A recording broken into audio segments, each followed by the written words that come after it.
Relax, the keyboard is off, the press box is closed, and the mic is just getting warmed up as the guardian of the blue paint turned writer is about to enlighten us.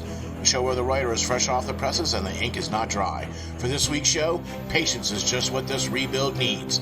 Welcome to the Hockey Writers Ink. Join Lance Green and SteelFlyers as we bring you all the latest on the Flyers.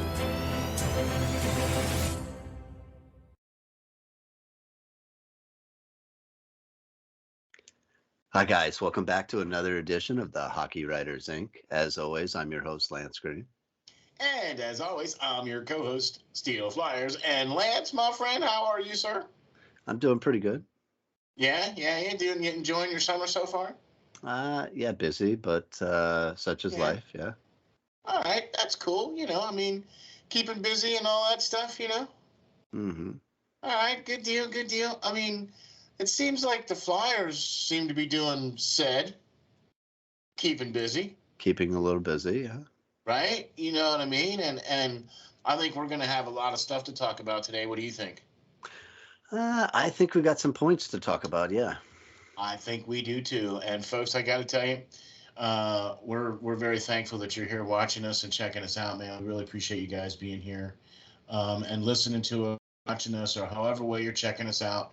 We really appreciate it. Very much thanks to Spreaker for getting us out to all the platforms, all of the podcasting platforms. All you have to do is type in Hockey Writers Ink, and we will come up, and you just 5-star rating or hit the like and subscribe and follow us. And by all means, leave a comment. We love to hear what you guys have to think, and especially folks that have a lot of good valued opinions out there. We'd love to hear from you guys. And so thank you all very much for the great number of folks that have gone to the website. We really appreciate all that you guys do with coming to the website and with reading of Lance's articles and with checking out all the shows and everything that we have there at SteelFlyers.com. So thumbs up, thanks for that, and really appreciate that. And I'll tell you what, Lance, I think we got a pretty informatively packed show for those listeners that we were just talking about. What do you think?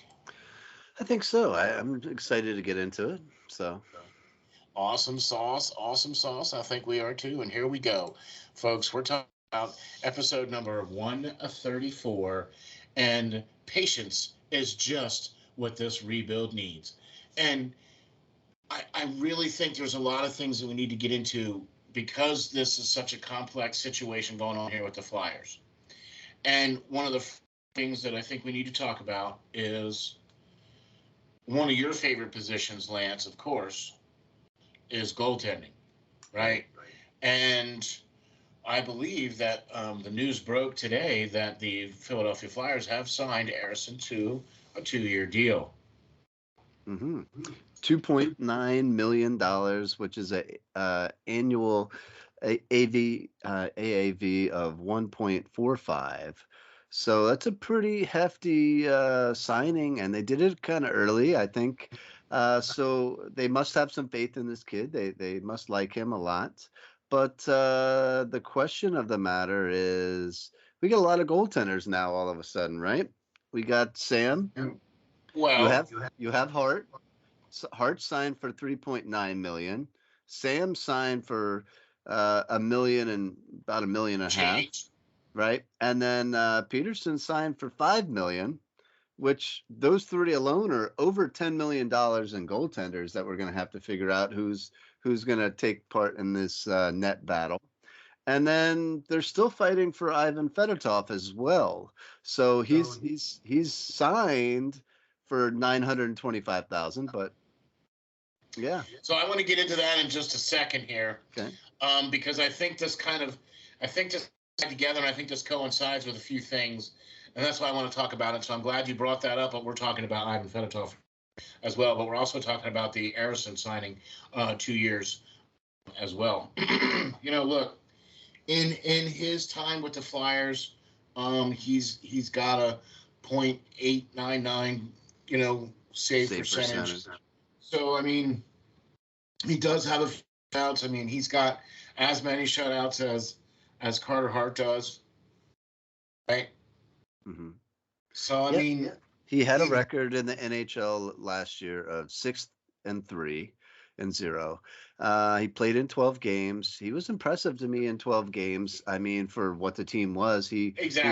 he held them together. He held them in there. Um, he had a 3.07 goals against average, which isn't great, but anybody playing behind that team wouldn't have had the greatest numbers. Right. But in the Phantoms, though, he played 42 games last season, had a 2.84 goals against average, a 900 save percentage, and 1 shutout, but his record was 24-17-1. So I liked what I saw from him. I think he's 23 years old. He's not as young as you would think. We're just getting to see him. He's a 2018 draft pick. Really. So he played multiple seasons in the SHL over there in Sweden at the top, of his game over there, and he didn't play for a great team over there. So he's used to playing, with these rougher patch teams, and I think he did great. So I like that they signed him back. I think he's well deserving, a lot more so than other goaltenders that we saw there. So I have to agree with you on that 100%. I'm just not a super big, Felix fan. I don't know. I don't see it. Guys. But we got some others coming up the pike there in Kozlov, and the 2 other guys we drafted this year as well. So there's definitely a lot of emphasis on trying to fix the goaltending situation. So that leaves me to a question about Hart as well. Is he in the Flyers' future plans here? I don't know. And that's the other thing that we haven't even really touched on much, and I think it has a lot to do with what's going on with the whole decision that has to be made about Carter Hart and everything else like that before anything is going to happen with him. But what I do want to touch on is what you brought up a little earlier, is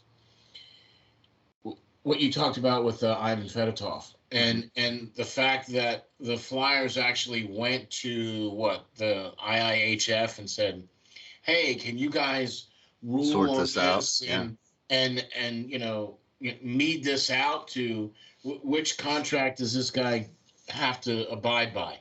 Right. And so the Flyers have a contract with Fedotov, and so does his Russian team as well, right? And so I guess with the re-signing of Errsson, I think that's kind of the writing on the wall. Mm-hmm. I mean, especially with the 2 goalies that were drafted, especially the fact that they got Cal Peterson in the Provorov deal, right? Paying him $5 million, yeah. Right. And now they just re-signed Errsson, right, for a bridge deal, I would say, to be honest with you, for his age, his level, is, you know what I mean? It would be interesting to see. I don't think is he destined to play in the AHL this year? I think that's what's going to happen at camp. That's going to decide that. I got working on another article now with my yearly camp battles that are set to ensue. So, yeah, we're going to touch on that in that article as well. So yeah, and you've been busy, haven't you? Yeah, I did a recent article too that we'll get on in a bit. But one more thing about the Ivan thing, I think the Flyers have a good case here. That deal was signed ahead of time. Much more. Circumstances being what it was, or whatever that happened over there. We won't really get into it too much because you guys already know. But that was null and void that season. So the inner workings of the contract state that if they're not able to fulfill that, then the Flyers had the right to push it to the next season. So I like that the Flyers are going out there and at least fighting the good fight here, even if it doesn't come across as a win for them. They're not just letting this guy go willy-nilly here.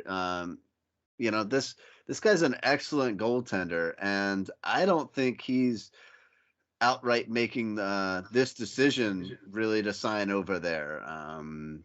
I think there's other circumstances to that, but that's all speculation. That's all my opinion. But yeah, he's signed to play in the NHL. Then circumstances be what it was, and then he's released out of military service basically so he can play in the KHL. Once he agreed to come back, so yeah, it's a little hairy in my mind. That's a good way to put that, Harry. Yeah, all right. Yeah, I don't know about all that. So we'll leave that alone. But definitely, I think the Flyers are putting the emphasis is on goaltending there, and yeah, I think it's a good thing. You can never have too many goaltenders, and if you do, you can always get rid of them, and somebody's always going to pay a big price for them because it is hard to find quality goaltenders that'll stand up to the onslaught that they have to put up with in the NHL. So that's a good way to put that. That's a good way to put that because any more of these days now, the pads are smaller, the goal mouth is wider now, the space is bigger, and they have more opportunity, and it's more about the player than it is about the goalies. It's in some instances, you know what I mean? Yeah, for sure. I would agree with that. And that's okay. I mean, I get what they're trying to do. They're trying to be more exciting because let's face it,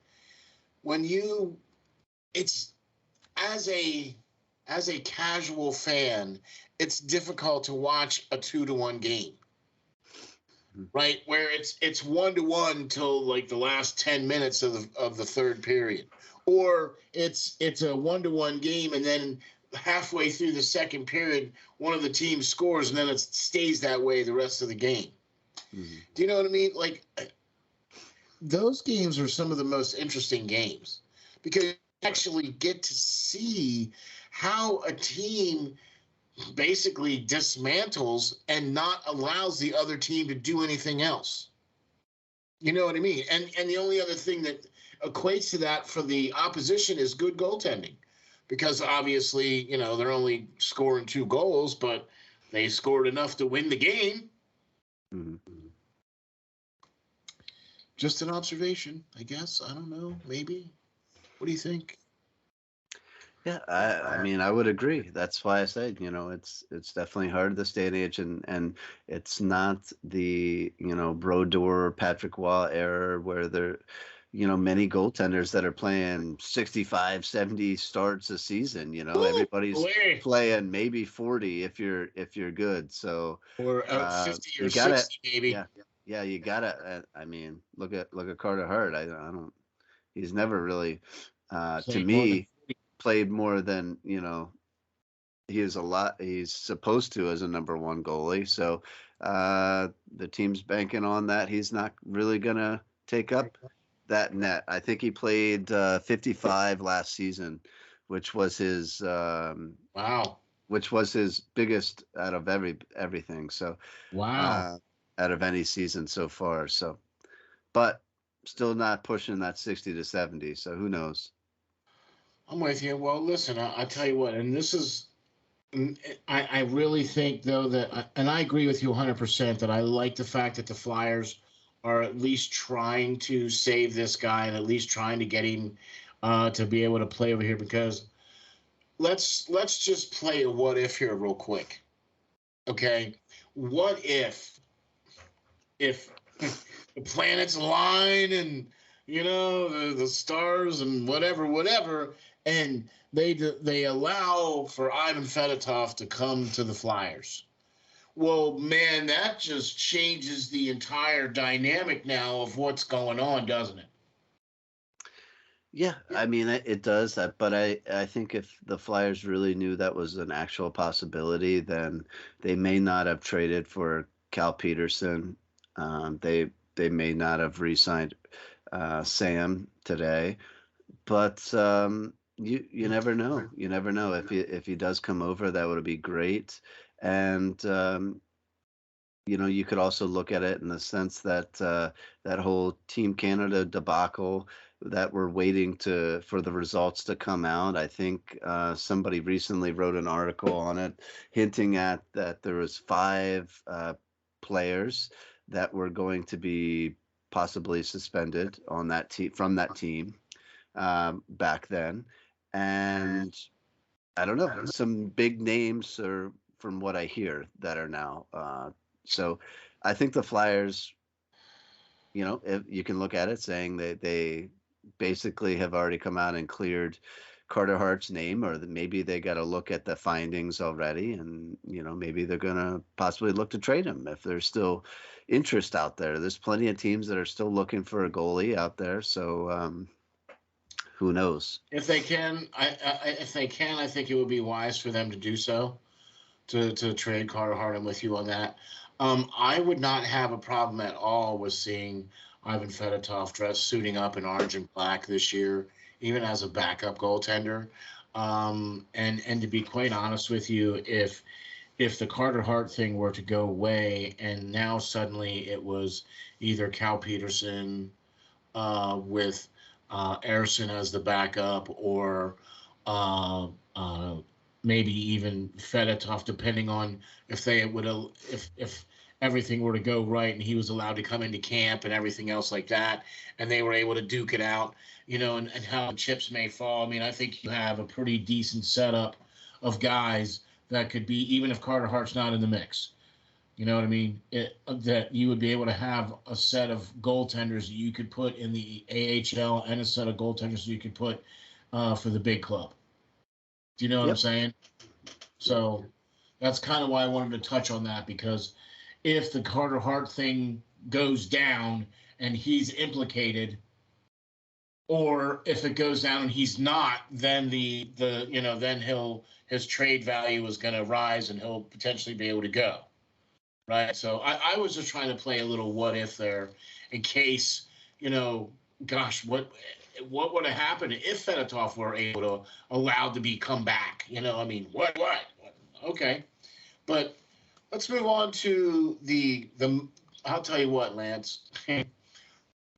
This is the reason why you're the editor-in-chief of the SteelFlyers All Sports Network, man, because when you put an article out, my man, you never have to question the fact that there's going to be the information in there to back up exactly with what you're talking about. And you can also bank on the fact that it's going to be well-researched, and also going to be a plethora of information in there that is going to be pertaining to exactly what the Flyers are doing right now, and that's going through a rebuild. And Lance, oh my gosh, man, what an awesome article. You had a lot of great points, a lot of great things. So we're going to try to dive into that a little bit, okay? Sure. All right, cool. So with this article, Lance, you point out that patience is just what the Flyers need for this rebuild in order to avoid settling for mediocrity. They regain sense of, Yeah, they need to start. Look, they've said the word. They've all come out and said the word. It's going to be a rebuild. Okay? We've seen the fact that it is going to be a rebuild by the moves that Danny Briere and the new regime has made, right? Right. Okay? Provorov traded. Hayes' contract is out. D'Angelo's contract is out. You know what I mean? These are the kinds of things that have happened over the last offseason, along with the draft and everything else that's happened since the new administration has taken over for the Flyers. And in your article, Lance, you explicitly point out that the Flyers do need to be patient because, look, we're excited about the youth coming, but we also have to temper that with it is youth. And they're probably going to lose a fair amount of games. And that you have to kind of prepare for that, I think. You know what I'm saying? Does that mean, am I making sense? Yeah, I mean, I don't think anybody really thinks, even if Couturier comes back and all that, and Atkinson, I don't think that the Flyers fan base is stupid. You know, they are smart, intelligent Oh, they fans. are far from They that, boy. Let me tell you. they know this game a lot better than a lot of fan bases, right? They eat, sleep, and breathe their sports. They love their Eagles, they love their Flyers, they love their Phillies, they love their Sixers. They know their sports, and they're smart enough to realize that this is going to be a little bit of a rough patch for the Flyers for the next couple of years. But I think that they're smart enough to see that Danny Briere and Keith Jones have been making major strides in getting rid of contracts, getting rid of players that don't really fit their outlook for the future, and they're moving, opening spots open for some of these youth to come up. A lot of times before, the roster has always been filled by underperforming veterans, and I think they got a good mix, right? They got a good mix. They did some veteran signings, but they also got rid of some other veterans and created some spots open for them. So I like the outlook of the direction of what this team is going through so far, but let's not expect miracles. Let's not expect this team to hurry up and be back in the playoffs or get the pieces that are just going to get us back to over a 500 team to go back right where we've been the past 10, 15 years. And Yeah, that's a sense of mediocrity. And I think yeah. John Tortorella said it best when he came to this team. This team is at that present time was just used to losing or okay with being over 500 team, possibly making it to the playoffs, but hey, we're not missing all summer, long on the golf course. We're gonna get bumped out, and we're okay with that. That was a problem, a real problem, and I think he's gotten this team, out of that delusional mindset of that everything is okay here, and really made them take a hard look at themselves, the ones that are still here, and saying, like, we need to get the correct people in here veteran wise that will teach you, that are proven winners, that this is not okay, and lead them in the right direction. As far as work ethic goes, get to the rink on time or early, stay after, those kind of things that the Flyers had when they had guys like Jaromir Jagr on the team that saw so many of the Flyers youth at that time go and practice like he practiced and everything like that, and saw, hey, if this guy's going to stay after for an hour after practice, I am too. And he's 15 years older than me. Right. So that's what they're trying to get to. I think they're trying to get a good core group of veterans that have been there, done this before, and have the T-shirt and can show these young guys that they're trying to bring into the fold now, Yeah. and trying to get their feet wet. Yeah. That's what we need. So Yeah. I think the key word that you say here, though, is patience. mhm. Okay, and what I mean by that is the fact that, and we've mentioned it before. Rome wasn't built in a day, and this rebuild is not going to happen. And you pointed it out exactly as well too. Look, there's a few pieces in place right now, Mhm. but we're going to talk about some things that we're going to look to in the future that down in your article, that I want to talk about here a little bit in a minute. But you need to be able to just say, okay, there's a couple pieces now. We're at a spot right now where, okay, if we have an opportunity to make the team better, we're going to. But this is what we're going to roll with right now, and we're going to learn and roll with what we got. Okay, and we're going to have to realize, and not only, and what I mean by is we have to realize is the fans, the media, and everybody involved in covering or doing what dealing with the Flyers, because you're right, Lance. There's going to be that 2 year at least, I think, before you start to see the maturation of this, newfangled, new era of orange or whatever you want to call it. I think it's going to be at least that, because you got guys that you're trying to restock the coverage. You're trying to bring the prospects in, right? Jason Forster now ranked and one of the top prospects, right? I mean, hey, all right, finally we get some black and orange in that ranking. I'll take it all freaking day long, right? Well, that's the thing. Yeah, you got Tyson Forster. I think he'll be battling to make the NHL roster again. He looked great this season when he did play 7 or 8 games for the Flyers. You have Cutter, right? He's top 5 pick. He's going to go back. He's going to continue to develop in college, whether we agree with it or not, that he should be here. But I don't think the Flyers are going to rush stuff, right? And in saying that, clearly they're not, because they just drafted Mishkov, who's having an amazing preseason already over in the KHL, and he looks great, but he signed for 3 more years. So I don't think that the Flyers are going to rush this, and they need to remain patient, because if they want to be like an actual contender of things, they need to follow, sadly, like I said in my article, I think what the Pittsburgh Penguins did in the early 2000s, okay? And you guys can...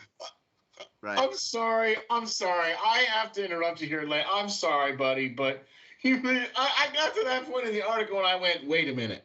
I had to read that part again. I was like, did you just say that it came like right up to here? Yeah. Stomach acid, yeah.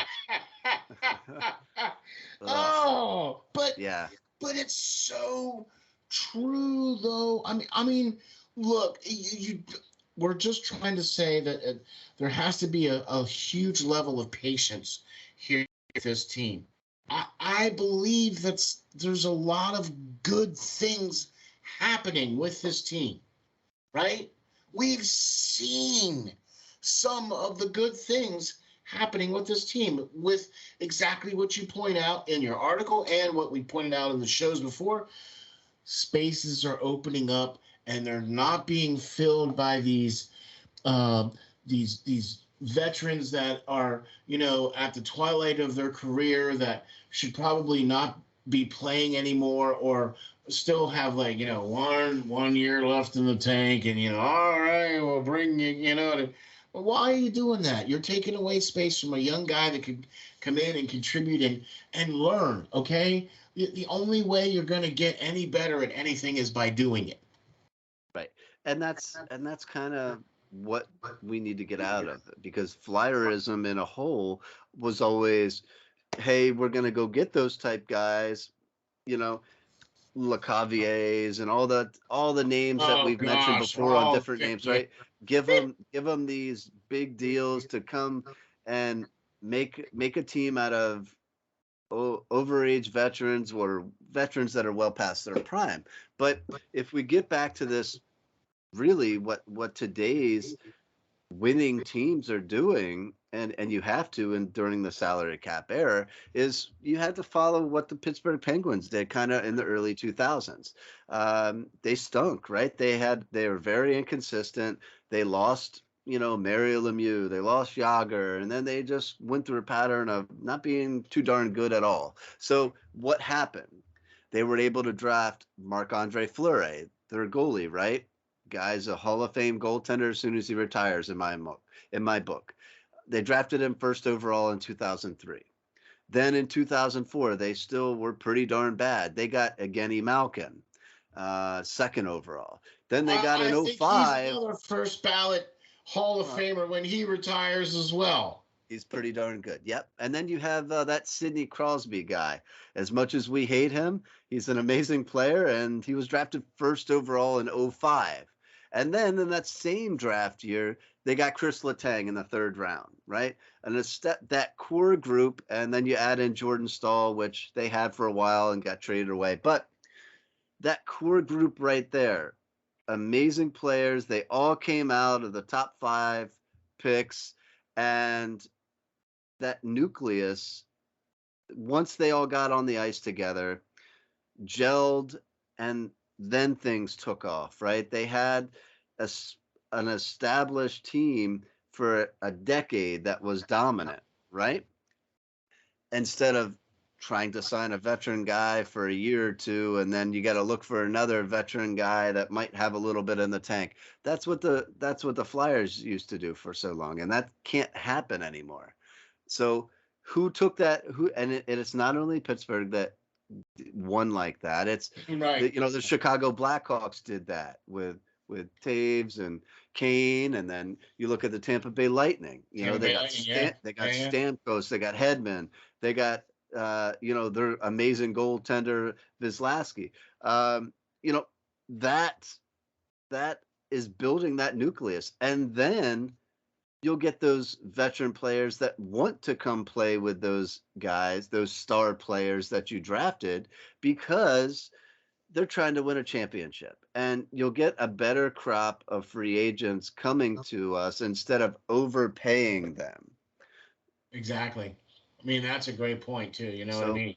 So the key is not to rush this. They have some great pieces, like we mentioned, with Mishkov and all that, and Cutter and Tyson Forrester. And we may see some of Tyson Forrester this year, but not all of them. Don't rush them, to make them be something. I think Hextall didn't want to rush Carter Hart because he saw what he had there, and then he got fired. And what do? We rushed him in and brought him in, and he's never really turned out to be quite the potential of player that he, was supposed to be. Exactly. Now, what we mean by patience, I think we're talking about the fact that there are some pieces in play, but there's going to be, I think you have to take into account that this team is probably potentially going to be, in the lottery at least next season, I think. At least next season, I think. Do you know what I mean? I just have that feeling. I'm actually hoping that we are. Well, okay. I mean, in this sense, you want to see our team win, but if you are actually reality and see what our rosters look up compared to the Rangers, the Hurricanes, and different people in our division, I don't see us winning a whole. The Bruins. We're far away from that. And that's the other thing too. All the other teams around us got better. Do you know what I mean? And so, all right. Well, with that being the key point about what we're talking about here, and especially what you talked about in your article, Lance, and you point out quite a few young gentlemen that I think could make a huge impact with the Flyers potentially in the very near future, within the next couple of drafts. And this is what we're talking about. This is what we're talking about as far as the patience. This is exactly with what other teams like the Penguins, like the Blackhawks, like Tampa Bay, like Detroit, like New Jersey, even Anaheim, all these teams have all done these things successfully where they've created their players from within. They've drafted them. Do you know what I mean? And I think Philadelphia getting to that is a key point in them moving forward. Do you know what I mean? And that's exactly what you talk about with patience in your article. And you talk about the 2 guys for next year who potentially could be top round draft picks that the Flyers might potentially have the capability to select with the selections that the Flyers have in their pocket already for 2024, right? So talk to me about these 2 potential top round draft picks, and Sam Dickinson first, and then Liam Greentree. Sure. So Sam Dickinson, if you guys follow my articles, I've written about him before. He was Oliver Bonk's defensive partner last season for the London Knights, right? We drafted Oliver Bonk with our second first-round pick that we acquired there. But 22nd overall. Yep. So Sam is 6'3", 194 pounds. He's a big body defenseman. He can move the puck well. He can skate pretty darn well. Yeah. And he has a monster of a shot from the blue line. So he's a left-hand shot defenseman. I Yeah. know the focus recently has been on right-hand shot defensemen. We have garnered some in the draft, so I like where we're going with that. But we also just traded away Ivan Provorov too. So that is a big hole to fill, and we'll see if Cam York can fill that. But I would say to draft this guy, if we're in the lottery, anywhere from 3, 4 to about 7 or 8. I think this guy's going to go. He's a big body defenseman. He's going to have some time to really get going this year in London, and I think he's going to step up and help out a little bit more offensively. He does like to win some board battles. He does like to clear the front of the net. All good things. He is a plus player. All great things that this old goalie likes to see from his defense. Right? He likes to see from his defenseman. But I would like to see him a little bit more physical as far as not letting people cross that blue line and putting them on their butts a little bit instead of retreating in. So we'll see how that progresses over this season. Now, Liam Greentree is a name that I think is going to surprise a lot of people this year. He played in the Hlinka Gretzky Cup just this past week. He didn't have amazing playing time and didn't play in all the games because of Canada's pretty well stacked, but I think he had an assist in the tournament, and this plays into what I'm talking about here. I think he's going to be a power pick late in the first round. I think he's going to surprise a lot of people this season. So as you know, the Flyers have a second first-round pick next season that they got from trading away Giroux to the Florida Panthers. So Liam's going to be there possibly, I think. And he played for the OHL's Windsor Spitfires. And he's 6'2", 194 pounds. In his rookie campaign in the OHL, at I believe 16 years old, he scored 25 goals, 20 assists for 45 points. That is not too bad. He outscored the guy who got the OHL Rookie of the Year, but had fewer points, so they gave it to another guy who's supposed to be much higher draft pick than Greentree will be. But I really like this kid. I think he's got a heck of a shot. I think he's got a good hockey sense about him. And I think he's going to have a lot of opportunity. The Spitfires had a lot of guys that were either like 19, 20 years old that are going to age out.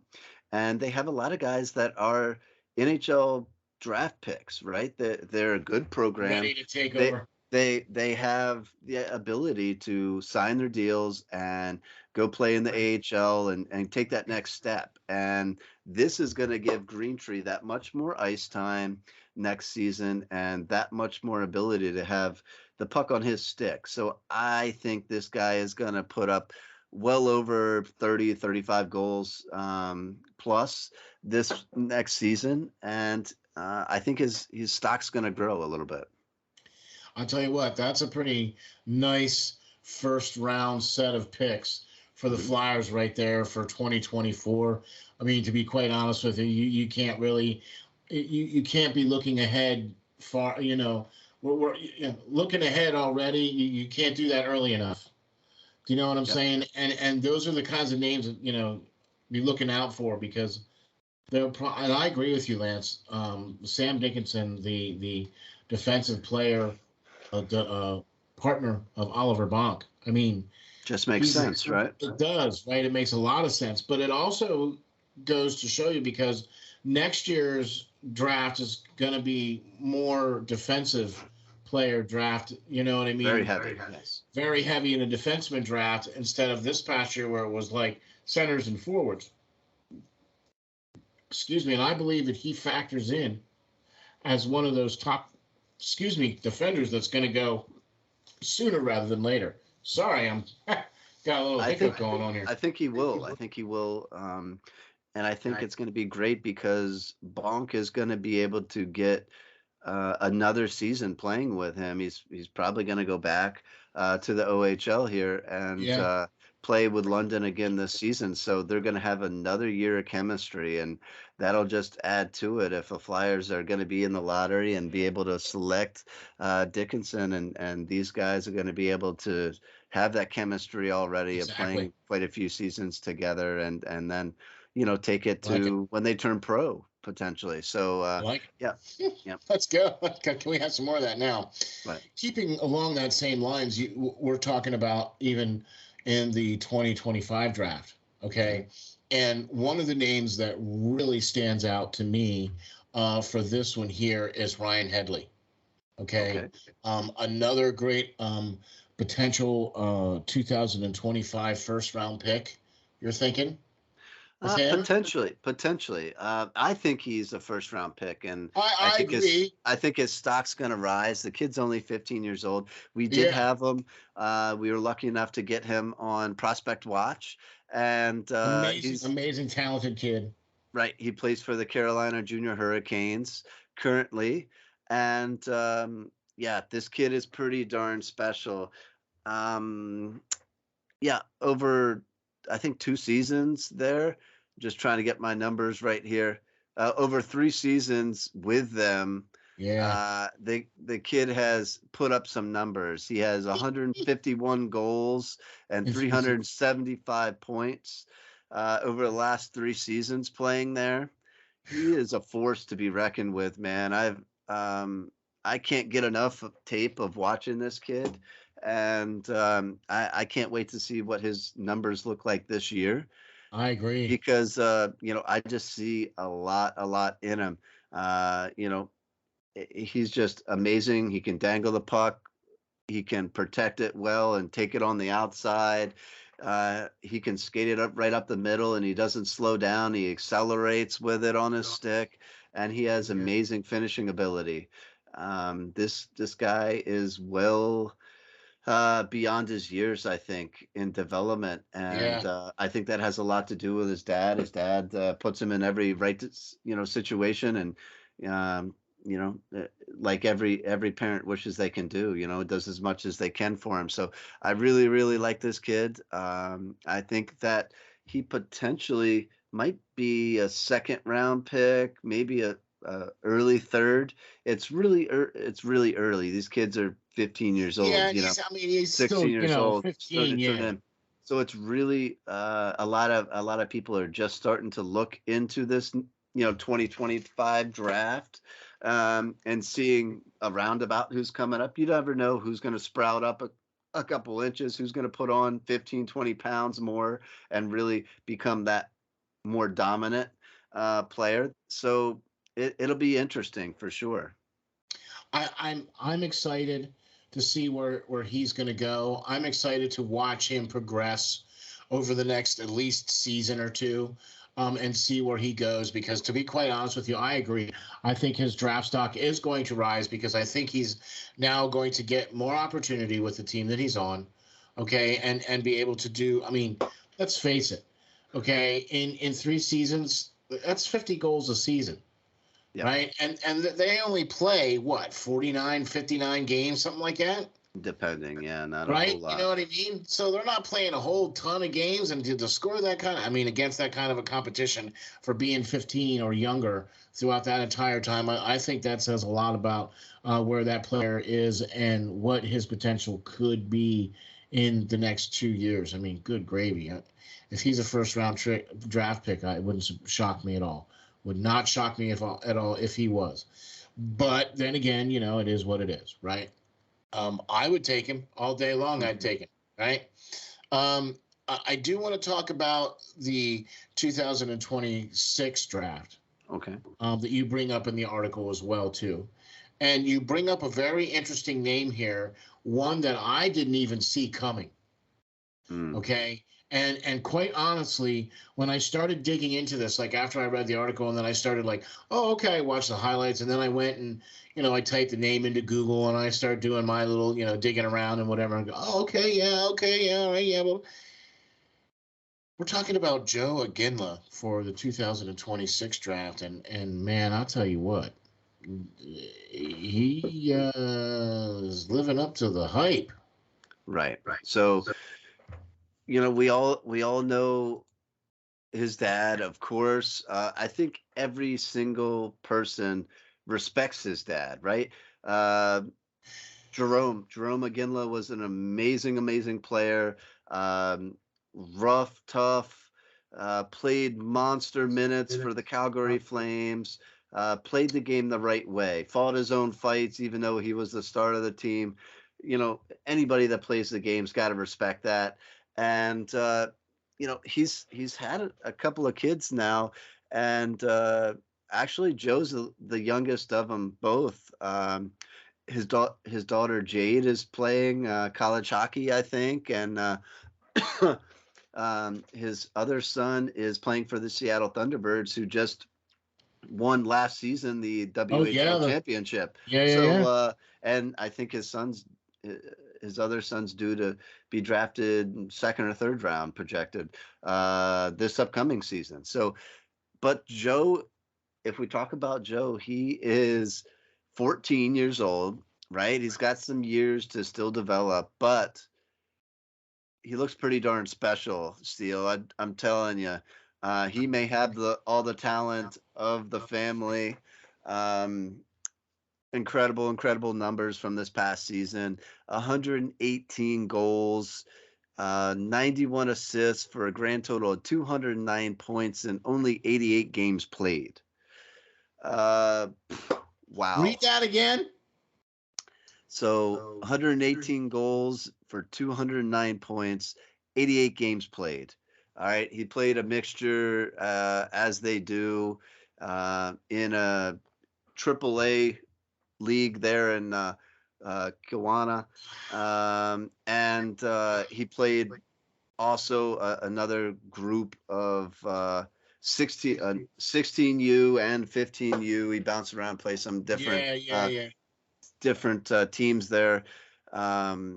But that AAA team, he put up some numbers, 80 goals in 60 games just for them alone, and 142 points just for that team when they went out and played that schedule. That's serial. Yeah. Like that is really serial, man. Oh my gosh. Yeah. If that doesn't like scream, look at me, potential number one. I mean, my gosh, that sounds like that guy that that plays out in Pittsburgh.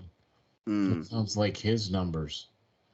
Right, when he was in juniors and when he was that young, his numbers were all stupidly ugly like that, right? You know what I mean? Like, whoa! That's getting up to Mario Lemieux stats and stuff from junior hockey and stuff like that. Okay, right. Wayne, not touching Wayne Gretzky's, but yeah, no, we don't want to put that kind of tag on this kid. No, not going that far. Right. Not going that far. No. But it is good enough to have him be drafted by the WHL's Edmonton Oil Kings in their first round pick for their junior draft, so that's going to be interesting to see once he suits up for them and starts playing in the WHL, because we all know the WHL has put out some talent, especially last season.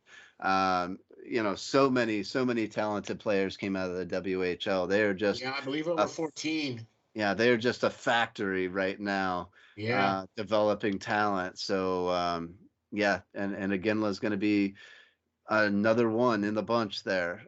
But couldn't have a better pedigree in my mind. And as you know, the Flyers, new brass, like that pedigree, right? They drafted Cole Knuble, which is of course Mike Knubel's son, and then Cyranek too. Both dads played in the NHL for a very long time, and they like that NHL bloodline. They've been around the rink their whole life. They They know what Even to expect. Oliver, They've seen their yep. even Oliver, because his dad is Radek Bonk.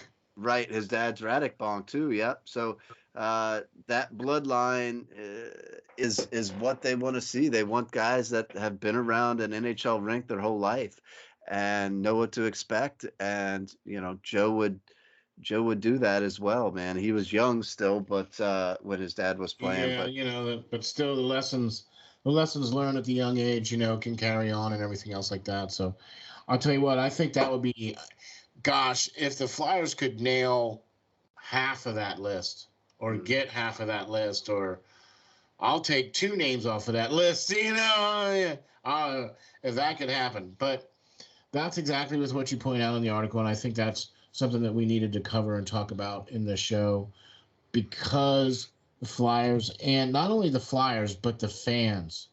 The fans need to have that patience. The fans need to have that, last year it was a whole different feel. It was that, oh my gosh, I can't believe, seeing that meme where, there's a stick figure there holding a stick trying to poke the Flyers logo, like, hey, do something. Right. And they, they sat on getting rid of Chuck Fletcher, and then nothing happened at the trade deadline, and blah, blah, blah, blah. And now it just seems like a whole different ballgame. Right. Doesn't it not just seem like there's a plan? There's a plan there, right? Yeah. I mean, it's actually awesome to talk about the excitement about what's going on with the Flyers right now. Do you know what I'm saying? And this is what we've been talking about the whole time. When things are good, we're going to talk about when things are good. When things are bad, we're going to talk about when things are bad. Just the way it is. Right. Talking about. Go. I think this team, even though last season was rough, it was easier to watch than the previous seasons because Tortorella had a plan. Right. Even though we strung out and hung on to Chuck Fletcher too long. Exactly. Tortorella had a plan. You saw Owen Tippett getting big time minutes, and you saw what he did last season. Exactly. Now and some other players as well. You saw the growth of TK. Well, you saw the growth of the reemergence of him, right? He was a 25 goal scorer, 24 goal scorer years past. He got him going again, but you also saw Carter Hart get thrown in the net for the majority of the games. He played 55 games. He had a chance to prove himself, right? Exactly. I think that was important because previously, what did the Flyers do? They always got, Brian Elliott or another veteran goaltender to come in Martin and Jones split. The list is very long, and split time with him. They wanted to see what he got, right? So Torts put him in net. When he was good, when he was bad, he put him back in the net the next night to see if he could right himself. This is what you need to do and assess the team that you have in place before you start plucking names off of it and trading guys. So I like what they did, but even more so now because they traded away guys like Provorov. So now Cam York, is going to get his rightful shot to prove himself this year. I think he's going to get more minutes, and rightfully so. I mean, you don't draft a guy that high without trying to think that he's going to be an integral part of your future. So let him play the minutes, let him develop, and this is a perfect year to do that. You see that in a sense in the way they built the roster. Who they go out and sign? They sign Ryan Poehling, fourth line center probably, and they signed Hathaway, a fourth line gritty player. But both guys have been on winning clubs before. Mark Stahl, a veteran defender, but is he going to play top line minutes? Probably not. He's going to be able to show Cam York the ropes and people like that. So great guys that they brought in, ability to have open spots for these young guys to come up into the fold now, a direction. And that's what I think. It's patience, have patience, because they have a direction. They're moving forward finally. And that is in an essence what this show is about and what my article was supposed to be about. You're going to need to suck for a few years to be able to garner yourself the type of players that are going to fill this roster out and take up the future and bring that torch along to relit um, where it went out before, where Exactly. Yeah, yeah. everybody, where we were rolling, where we had 7 or 8 players scoring 20 goals a night or 20 goals a season. I mean, I think that's there, and I believe that, and I'm gonna keep quoting this until, and or I'm gonna quote this or whatever. What Keith Jones said, we got to bring the excitement back into the building because it's not here, and that's I think the way that they're doing it right now is building it through the draft and building it through bringing in these young players and having these young players be the core group of team or that's going to continue to move forward. Do you know what I mean? With Hayes not being there now, that's an opportunity for a Tyson Forster or for pick somebody, Elliot Deonay or that's another opportunity for another player to come in and do something else that is going to be part of this core going forward. Do you know what I'm saying? And I like how this is coming together.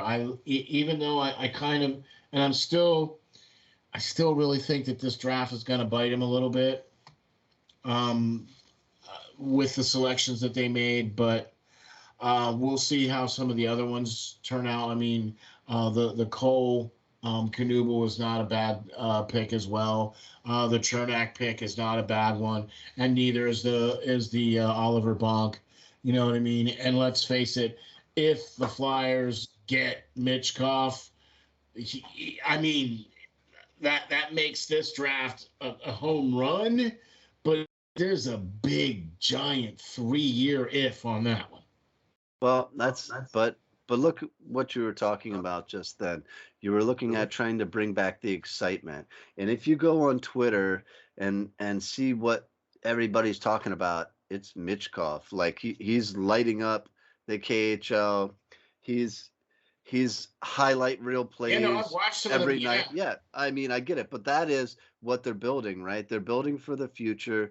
So I think that the Flyers were willing to wager on that, and because they talked to him, I think they can get him over in a reasonable amount of time. But they're willing to sit on a guy for a couple of years that could potentially be our first real star since John LeClair and Eric Lindros or Jeff Carter. Like I'm talking about elite star that, people in other cities and everything around the country are going to tune into Flyers game to watch this kid play. And buy their jerseys. You can see that in your Sidney Crosbys, or, you may see an Edmonton jersey over here on a kid because, there's some pretty darn good players on that one that they want to grow up and be like. Oh, so, yeah. That's the home run pick is what the Flyers went after in this past draft. And, Mishkov could be that. And some of the other players could potentially be good solid players. So I'm all right with them trying it for a couple of years and really trying to get the wheel back on the track there. Yeah.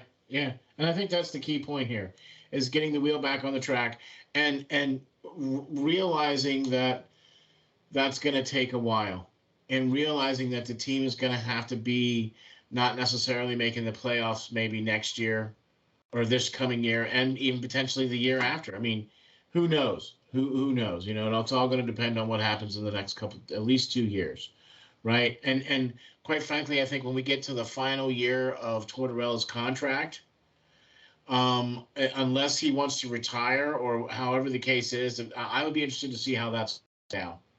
Do you know what I mean? Because I really think that by that time we potentially could have the Alex Bumps, the Cutter Gautiers, do you know what I mean? We could potentially have those guys in the fold by that time. So Lance, you did talk about something that you were writing. You got something in the works here, I don't do, you? I do. I've always put out a camp battle set to ensue. So it's getting towards the end of summer here. It's August.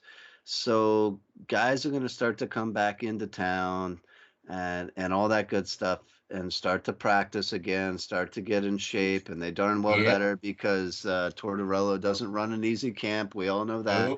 So there's going to be some battles. There's going to be some young kids and all that that are going to fight for some spots. So I'm going to put out my yearly article on that and highlight some different names and some different battles that I think that are going to ensue. I think there's going to be some really good ones that are going to ensue in this camp alone. I'm excited about that. I'm excited to start seeing some of these young kids and some of these young draft picks starting to come in and play and starting to fight for some minutes and starting to fight for some time and some space on the bench there with the big club. You know what I'm saying? So, all right. Well, we're excited about that. And we're also excited about the article that you did just post out to the SteelFlyers.com website. So you got to go check that out for Lance's latest article about this here patients that we're talking about. Lance, why don't you tell the folks where we can get you to find you? Yeah, as always, you can always find my stuff on SteelFlyers.com, and you can find me on Twitter at Lance.Green39. Awesome sauce. You can also find Lance all over Facebook, and he's in a lot of the Flyers Facebook groups and things like that, just like SteelFlyers is as well. And you can also find all of Lance's great articles, from the Prospect Watch articles to all the Flyers articles that he does. And then also the Prospect Watch show and this show here, of course, Hockey Writers Ink, and all the other great stuff that happens there at the SteelFlyers All Sports Network at SteelFlyers.com. Thank you very much for checking us out. I'm Steel. You can catch me on Twitter at SteelFlyers52. And we will check you guys all on the next episode of the Hockey Writers Ink, a Philadelphia Flyers-based podcast, video show, sports talk show, whatever you want to call it, about the Philadelphia Flyers, where we talk about the truth. And I'm here to tell you there's some good truth coming up, but we just got to be patient. So thanks, everybody, for checking us out. We'll catch you all in the next episode.